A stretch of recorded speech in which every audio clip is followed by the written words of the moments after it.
Good evening, gentlemen. This is your league commissioner here, Thomas the Gun Show Ganood, coming with you with some Week 6 updates.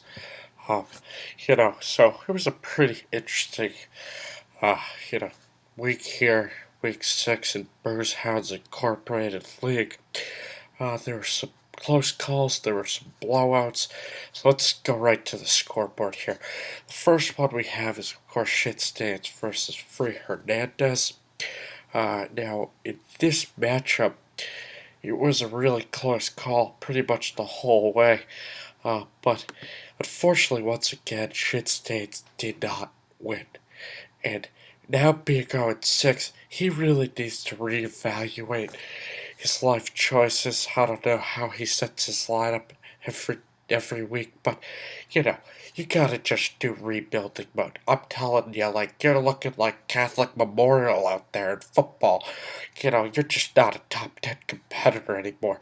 You really gotta reassess what you're doing, and you might want to come into my office so we can talk about who you're gonna put in the flex this week, as Kendall Wright failed to get you 1 point, which, by my calculations, I'm only a guidance counselor, but that is not good. That's not acceptable. Uh, also, we had an issue in Free Hernandez's team, which actually really propelled him to victory, and that was that Tom Brady had 34 fantasy points with 360 fucking 1 yards and 4 touchdowns. And frat boy Matt Stafford had 12 because he's fucking terrible. Fuck this league. I fucking hate all of you. I really fucking hate all of you. I hope all of your leagues, everybody gets injured. No league anymore. It's all over after this year. Okay. With that being said, I don't know, I might have overreacted there, I apologize. So moving on, Team Cahill and True Moose Council Esquire Andrew Stewart up in Syracuse Law. Is it snowing up there, Andrew? I don't know. We should probably go to you pretty soon and check out the sites, check out the seats. I did hear they have some quality open houses for college students. And it's a great institution. You should be proud that you're there, and you should be proud that you got the win against a tough team Cahill team. They fall to 1-5, and Cahill and Shit Stains now. They're right here. They're looking at their safety schools because they don't have a chance in hell to make the playoffs this year. So they're going to be battling right like this. They're just going to be battling all year just for that bottom spot. Let's hope one of them gets it. All right, moving on. We got I Like Turtles versus Oh Sure. That is Connor Cap, Bianca, and Patrick Moran. And Pat, you really did pull this one off. I gotta say, 106 points. You squeaked out by 9. But unfortunately, I don't know if you're watching the game. Victor Cruz, God, he is out. He is gonna have to go to, all sorts of doctors and whatnot. He is not gonna be on your team anymore. I'm sorry to give you the bad news, big guy, but he's gone. I don't know what to tell you. You should look at the Severian athletes that we have here.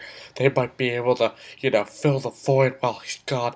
We got some good wide receiver, 2 players, maybe a flex player, on the Severian lineup that could really, ask Charlie Stevenson about that. He could probably help you out in that situation, for a small fee, because this is Severian. We are a for-profit institution.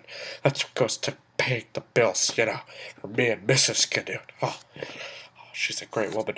Anyway, so, this was my favorite matchup to look at because we had piss pipe picks against Barely Sober. I love the pod. It's hilarious. I think it'll get you really far, Chris Herbert. But you're a Division One lacrosse player, ex-Division One lacrosse player. You can't put up 32 points and expect to give yourself a little pat on the back. Like, what? I don't understand where your mind was at. I don't understand where your team was at. I'm pretty disappointed in your efforts. That wouldn't fly at the D1 state championship for lacrosse now, would it? That wouldn't fly. I don't understand. Alright, moving on.